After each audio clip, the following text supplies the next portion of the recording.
Eiffel tower প্যারিসের অন্যতম প্রতীক এবং বিশ্বের সবচেয়ে পরিচিত স্থাপত্য কাঠামোগুলোর একটি।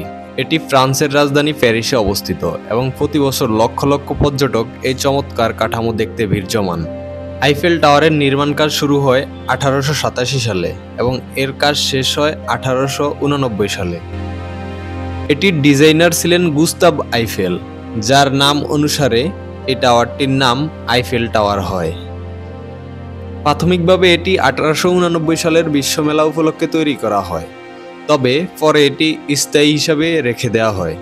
আইফেল টাওয়ারের উচ্চতা 324 মিটার, যা কয়েক দশক ধরে পৃথিবীর সবচেয়ে উঁচু কাঠামো ছিল।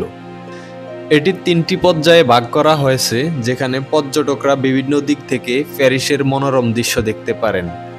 রাতের বেলা টাওয়ারটি নানা রঙের আলোয় আলোকিত হয়ে ওঠে, যা আরও মনোমুগ্ধকর।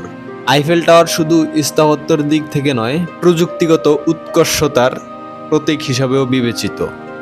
এটি তৈরি করতে ব্যবহার করা হয়েছিল প্রায় 18,000 লোহার ফ্রেম, যা একসঙ্গে ঝালাই করে এটি স্থাপন করা হয়েছিল।